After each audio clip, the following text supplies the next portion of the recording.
You're listening to the Happy Doc Student Podcast, a podcast dedicated to providing clarity to the often mysterious doctoral process.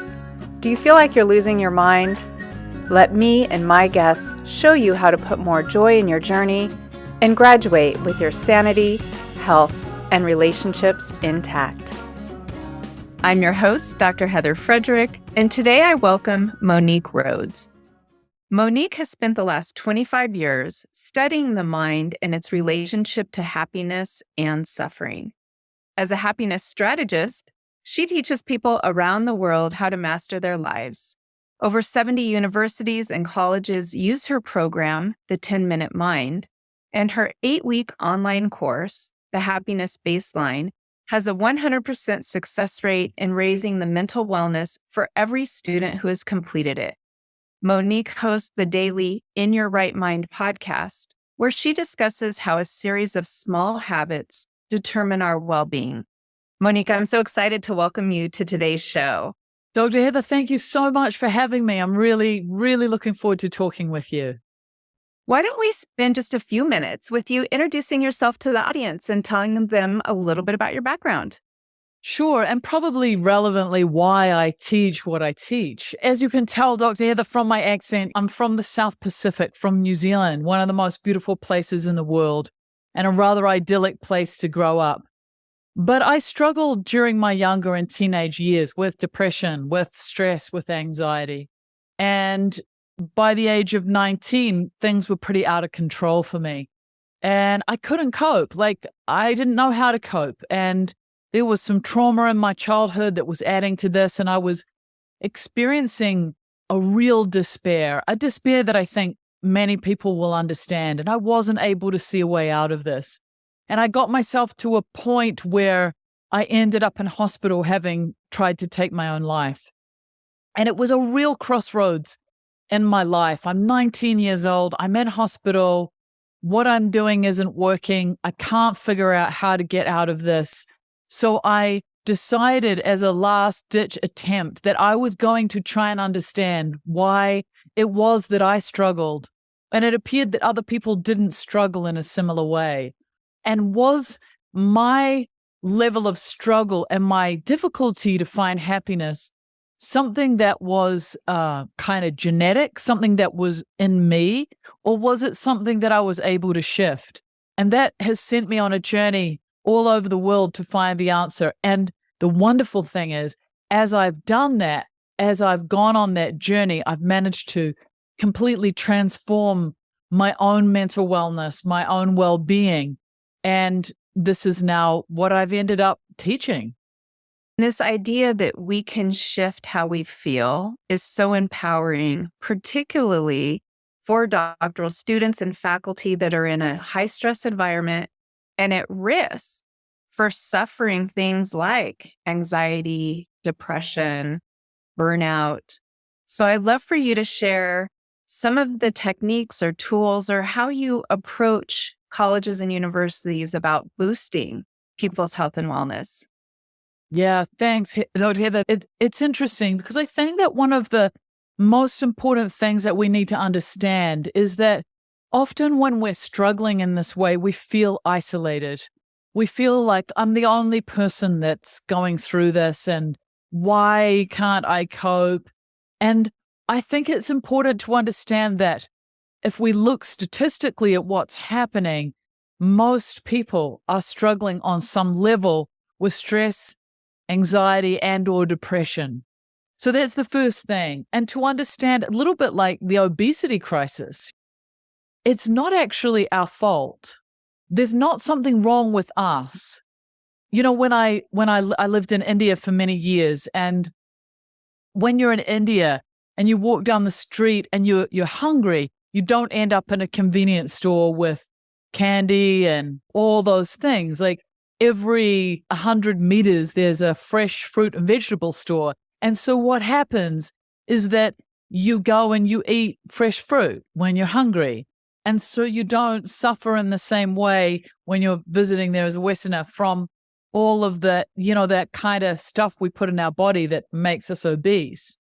And what we have to understand when we look at the obesity crisis is there are so many elements societally and culturally against us that we have to really swim upstream if we want to counter them. Even the other day, I saw that there was an article that said that plastics in our packaging is creating hormonal imbalances that are impacting obesity. And I think that we have to look at mental wellness the same way.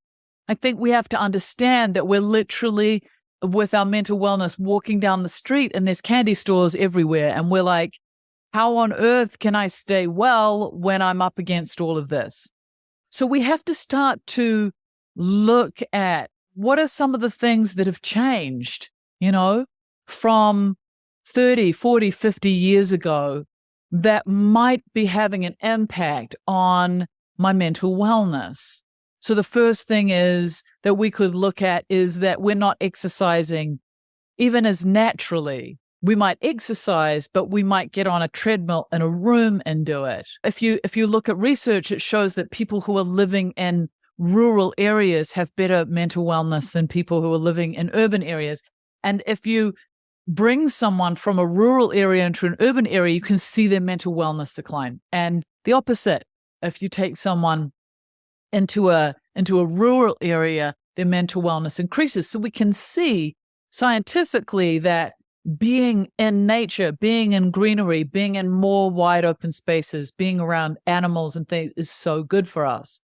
Then we can look at the food that we eat and the impact that that also has on our mental wellness. But one of the biggest shifts that is just so obvious is that in 2004, which is 19 years ago, only a short time ago, there was a new device brought onto the market called the iPhone. And if we look at the difference in mental wellness from the advent of the iPhone in 2004 until now, we can see that it's had a massive impact. First of all, it is designed to be addictive. It is designed to keep us in a state of anxiety, in a state of notifications. And it is also designed to separate us from social interactions with other people, which is so incredibly vital for our wellness. In fact, the US General Surgeon has just come out in the last couple of weeks with a whole advisory around social isolation and loneliness and the epidemic of loneliness that Americans are in at the moment. And one of the things that he addresses in that paper is around the relationship with technology. So if we look at these things, we start to see, okay, my happiness isn't actually dependent on whether I get that new job or whether I get that new car. There's something else going on. And what I have understood over these years, Dr. Heather, is that the primary source of our happiness and suffering is actually in the mind rather than outside. If it was outside, all of the famous people who have loads of money and have all the fame and the wealth and everything they could possibly want would be unbelievably happy. But we know that they're not. So we have to look somewhere else to see what's happening for us. Happiness resides in our own minds is such a profound statement. It changes everything. It changes everything, Dr. Heather, because it makes us realize that we don't have to be a millionaire. We don't have to be the best at what we do. That actually every single one of us has the power to take control of our own happiness if we learn to take control of our mind. So on some levels it's shocking, and on other levels it's so unbelievably empowering, because I always think I'm not doctorate level, okay?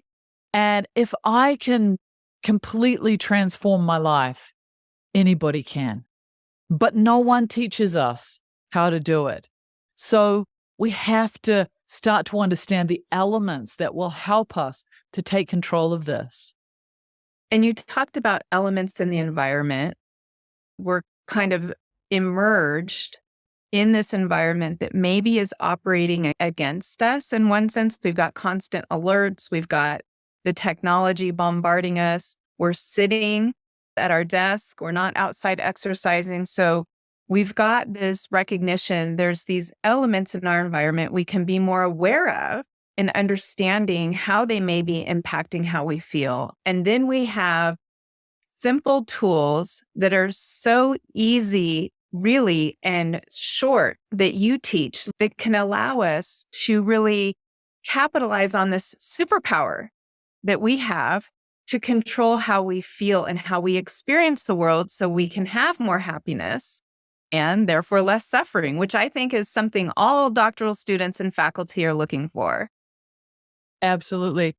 And, we can look at different techniques, and this is not one that you have to do.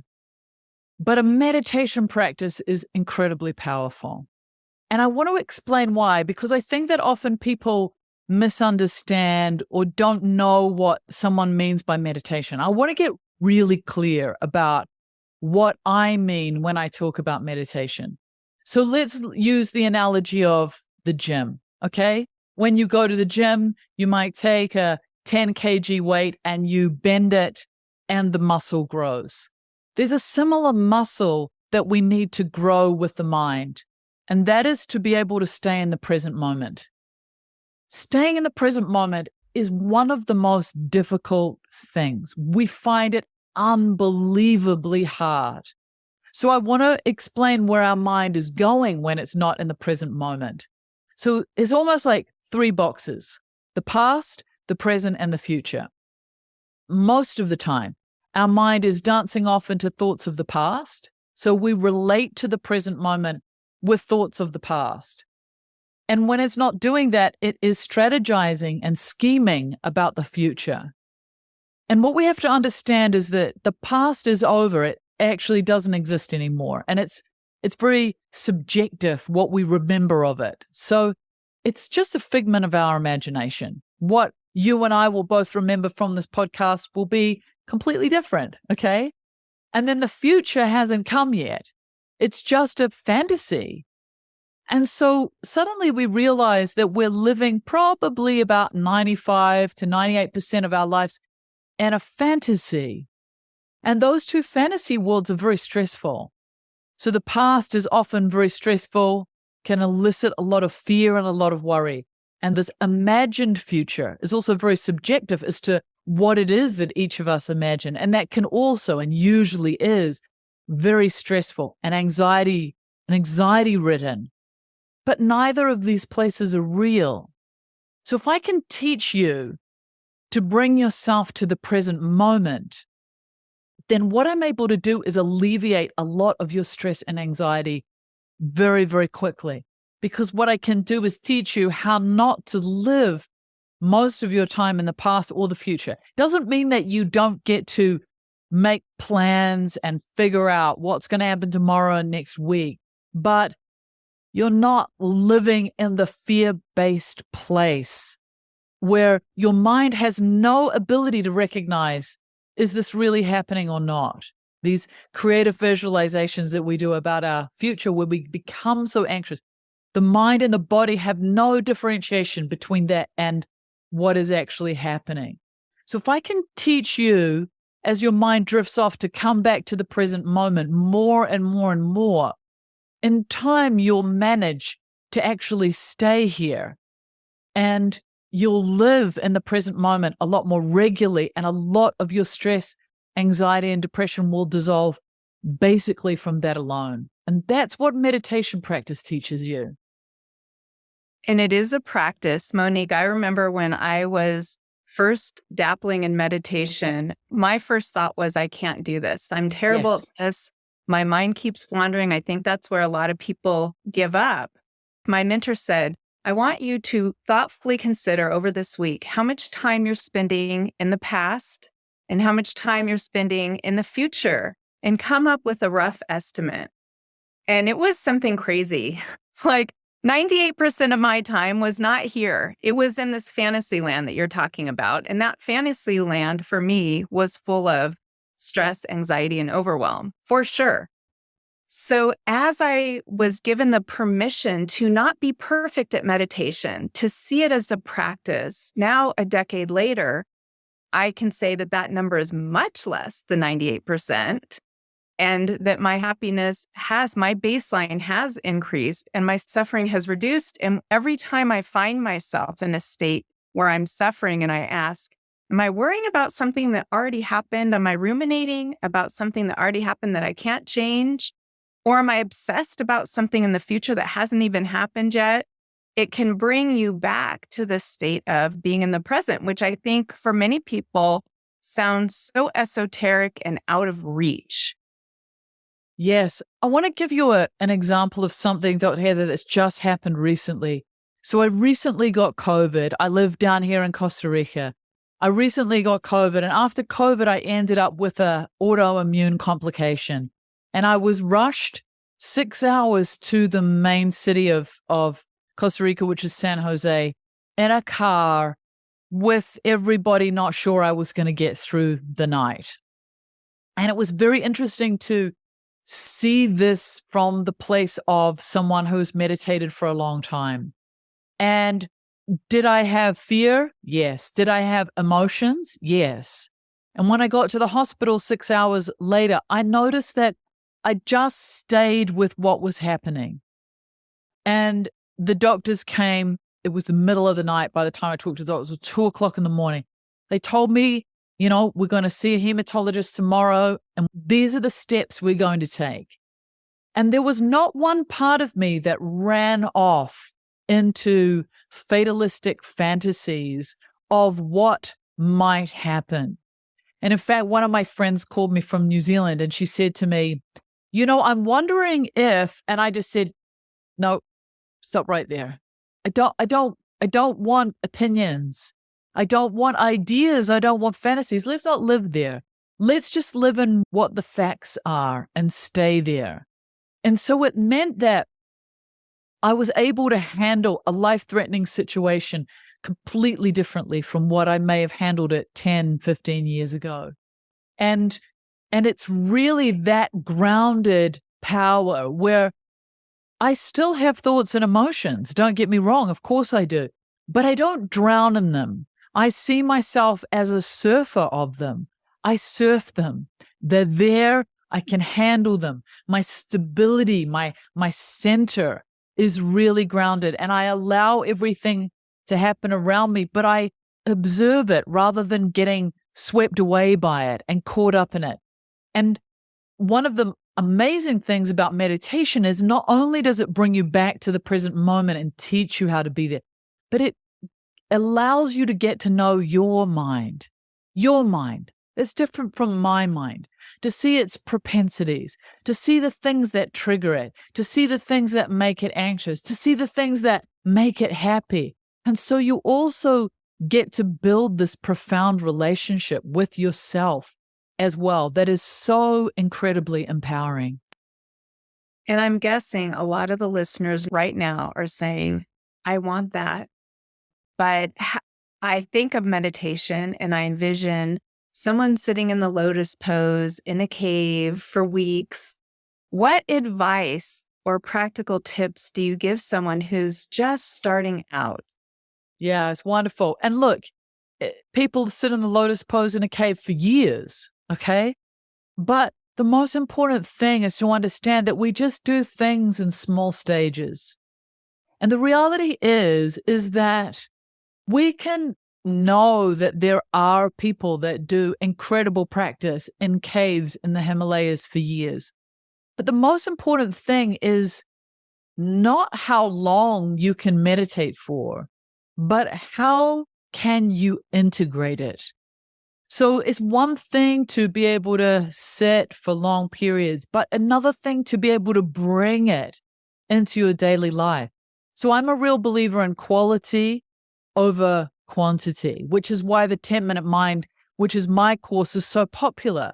I want to be able to show you that in only 10 minutes a day, we can start to have an impact on your mental wellness. One of the most important things is learning from a qualified teacher, okay? Someone who, when you listen to them, they know what they're talking about, all right?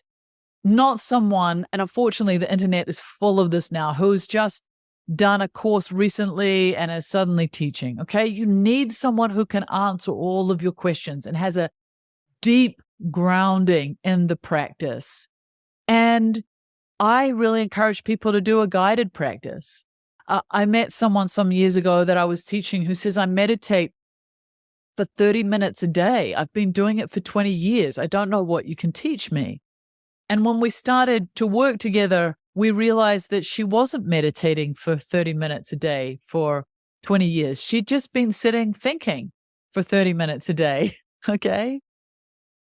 But another thing that you say that's really helpful, Heather, is when we start, our biggest fear is my mind is out of control and I can't do this. So I want to speak to that because it's really important. When you begin, when anybody begins this practice, their mind is out of control and they think they can't do it. And the reason is that we suppress all those thoughts and emotions constantly. So all of a sudden, what we're doing is we're almost taking the lid off the box and just allowing them to breathe. Okay? So if we just allow them to breathe, they'll settle. Just takes a little bit of time. So you have to know that when you begin, every single person who begins a meditation practice freaks out and goes, I can't do this. This is not possible. This is impossible. All right? Just know that. But over a month, you'll see that your mind starts to quieten a little bit. It's almost like you've got a child in another room who's hungry and you shut the door and the child's banging on the door. And what you do is you put on all this music and the TV to drown them out. All right? All of a sudden, we're turning off the music and the TV. And we can hear this kid going, let me out. I want to be fed. Okay, we need to let the child out and feed it and just allow it. And then start to work with our thoughts and emotions. And then they'll be able to settle down. And I think that is such an important point for people to understand. Again, reflecting back on when I started and I would come to my mentor and say, I can't blank out my mind. I can't be this blank canvas. This is what's happening to me when I try to meditate. And he said, you're just having an active meditation. Just like you said, opening the box and letting them breathe. He said, just envision it as bubbles coming to the surface that you haven't acknowledged. And let's talk again in a month. So consistency was really important for my practice starting out, was that I just kept coming back. And over time, just like when you go to the gym, if you keep coming back to the gym, eventually you're going to see results, right? That's it. And if someone says to you, oh, I meditated all morning, I meditated for an hour and I had no thoughts, I just say, okay, they're either a liar or they're stoned. It's not true. So we have to understand this, is that I like to see the mind like the ocean, like the waves are a natural part of the ocean. Thoughts and emotions are a natural part of our mind. We're not meditating to blank them out. We're meditating to understand that the waves come up and they dissolve back into the mind. But our problem is that a thought comes up like a wave and we don't just allow it to dissolve. We go, oh, yummy, yummy. And we go chasing after it. And before we know it, one thought has led us to 10 other thoughts and we're off in our fantasy. So we learn to see the thoughts rise and the emotions rise and to allow them, to even welcome them. Oh, look at you. That's nice, but not attach to them. And also not reject them is equally as important, because in Western culture particularly, we have a tendency we'll have negative emotions and we're so freaked out by them that we'll do everything to kind of reject them. So it's important for us to understand that as well, as we're not rejecting, but we're not also chasing after them. We just look at them like a little movie and go, oh, look at you, and then bring ourselves back to whatever it is we're using to hold us in place with our practice. It might be music, it might be the breath, whatever it is. And that's all we're doing. There's your bicep curl. It's that simple, as you know, and that difficult. But if we can even learn a little bit of it, what a profound impact it has on our life. It does. And as you were speaking, I was thinking these negative, or sometimes I call them uncomfortable thoughts or emotions that I have, through a practice of meditation, being able to acknowledge them really seems to take away the power or the control that they have over my life. They're still there and you're acknowledging them and you're processing them, but you're not being run by them. Exactly. So again, they're not overwhelming us. We're surfing them. We're on a surfboard going, okay, you're part of my life, but I'm not going to be drowned by you. And I think for most of this audience, they spend a lot of time feeling like they're just treading water. And I'm hoping that by listening to this podcast, they're interested in taking a step to ask themselves, how might I be able to surf these emotions? Yes. And Monique, what I really love about your content is that it's so digestible. I've been listening to your podcast. I'll put that in the links below. I've checked out your website. Everything is right around the 10-minute, just like you call it the 10-minute mind, and everyone's got 10 minutes. Absolutely. But it's also important to understand that, we don't have to fill our lives with things as well. It's also about excluding some things. To think about, how much time do I waste on social media thinking I feel better from it? And look at those minutes or hours and start to notice, how do I feel before I start and how do I feel at the end of it? And how do I get lost in it? And then to use that time to start to think, well, maybe I could go for a walk instead. What are the things that feel good? Because we're always in a panic, particularly when we're studying the way that your audience is. Like, I don't have enough hours. I might have kids. I've got this work. I've got no time. But then we find we have time to watch TV and we have time to be on social media. And I'm not saying that you shouldn't do those things, but start to become aware of how do I feel when I do them? Do they fill my well? Do they make me feel better? And are there other things that make me feel even better that I could give to myself? Because it's also about really taking good care of ourselves, which is something we're not taught to do. And a meditation practice is part of that, but there are other things we should also be bringing in to care for ourselves. Monique, many of the guests have talked about saying no to something like social media or alerts on your phone or opportunities that aren't in line with your life purpose, saying no to something so that you can say yes to something else. And taking care of ourselves, I argue, is the secret weapon to completing a doctoral program with your sanity, your health, and your relationships intact. If you don't take care of you, it is more challenging than it needs to be. And again, just something that I think your content could really assist and support people in doing. So I'll make sure in the show notes that I have links to ways that people can contact you and find all the gems and the beautiful things that you have out there to promote happiness, to alleviate suffering. But before we sign off, I'm wondering if you maybe have a favorite quote you would like to share with the audience or some final words of wisdom. I think most importantly, what I want to remind all of you is that you're in a world where you have to be radical to take care of yourself when most people aren't. So it's almost like everybody's on a train and you're saying, I want to get off and go on a completely different ride here.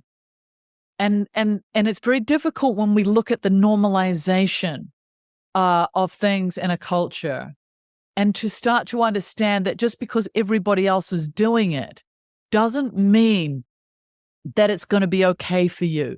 And if we look at everybody else doing it and we look at the statistics around stress, anxiety, and depression that are going through the roof, we have to understand that we have to swim upstream. We have to. We don't have an option if we want a different result.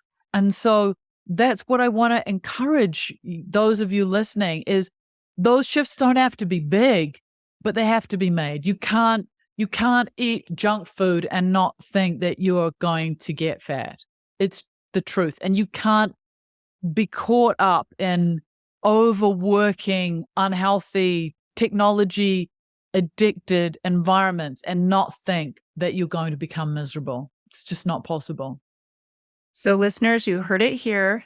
Be a rebel and take care of yourself.